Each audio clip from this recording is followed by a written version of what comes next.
जब भी सियासतदानों के दरमियान और इस्टेब्लिशमेंट के दरमियान कोई डील होती है तो डील करने वाला बुरा लेकिन डील देने वाला अच्छा। जब इस्टेब्लिशमेंट की और सियासतदानों की लड़ाई हो जाती है तो हम सियासतदान को मुर्दे इल्जाम ठहराते हैं और लड़ाई करने वाले को या रूल्स की वायलेशन करने वाले को या जमहूरी असूलों को मानने ना वालों को या नैब के जरिए पीछे बैठ के मुकदमात बनाने वालों के बारे में नाम नहीं लेते। हम उस सियासतदान को बुरा कहते हैं। इस साइकिल में नवाज शरीफ भी आए हैं, इस साइकिल में आसफ अली जरदारी भी आए हैं, इस साइकिल में आजकल एक और साहब इमरान खान भी हैं और ये बड़ा अनफॉर्चुनेट है। यहाँ पे इरशाद भाई ने बड़ी जबरदस्त बातें की। उन्होंने पूरा एक मुझे तो लगता है जिस तरह शायरी लिख के लाते हैं इरशाद भाई, तो लाइनें उनकी वो बोलते हैं तो बड़ा अच्छा भी लगता है। लेकिन इरशाद भाई एक मैं इनसे जरूर कंप्लेंट करता हूं कि ये सबको अच्छा कहते हैं लेकिन किसको बुरा नहीं कहते। इशारतन ही कह दीजिए, इशारतन भी नहीं कहते। देखिए नैब की जो बात होती है कि जी नैब जो है उसने आगे बढ़कर ये काम नहीं किया। नैब बनाया किसने था? नैब बनाया था मुशर्रफ साहब ने, उससे पहले तो एहतसाब ब्यूरो था।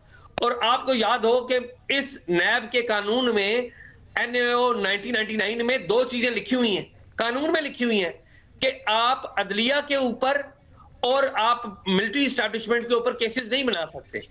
लेकिन आप अलमिया देखिए कि आज इसका जो सरबराह है एक रिटायर्ड जनरल है। इससे पहले जो बैठे हुए थे सरबराह वो पुलिस वाले थे जो रिटायर हो गए, जिन्होंने खुद इस्तीफा दे दिया क्योंकि वो उन्हें सिस्टम चलने नहीं दे रहा था।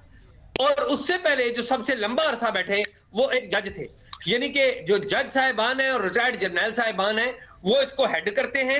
एहतसाब कर रहे हैं तो सिर्फ सियासतदानों का करना है और किसी का एहतसाब नहीं करना। आज नैब कहती है कि जी हमें तो नवाज शरीफ साहब को गिरफ्तार नहीं करना। क्या नैब ने आगे बढ़ के ये बताया कि उस वक्त का केस इन्होंने ठीक बनाया था या गलत बनाया था? नहीं बताया। क्या ये बताएंगे? ये नहीं बताएंगे। और आप अलमिया देखिए कि जो केस इस वक्त बने या उस वक्त बने वो सारी दुनिया जानती थी कि वो केसेस कौन बना रहे। आज यानी कि जब वो मिलिट्री उस वक्त की जो एस्टैब्लिशमेंट के जो लोग थे, मोरे थे, रिटायर हो गए, आज नाम किसका लिया जाता है? यानी कि टेलीविजन स्क्रीन के ऊपर बैठ के जनरल फैज का नाम लिया जाता है, जनरल बाजवा का नाम लिया जाता है। लेकिन जब वो पावर में थे किसी ने नाम लेने की जुर्रत नहीं की।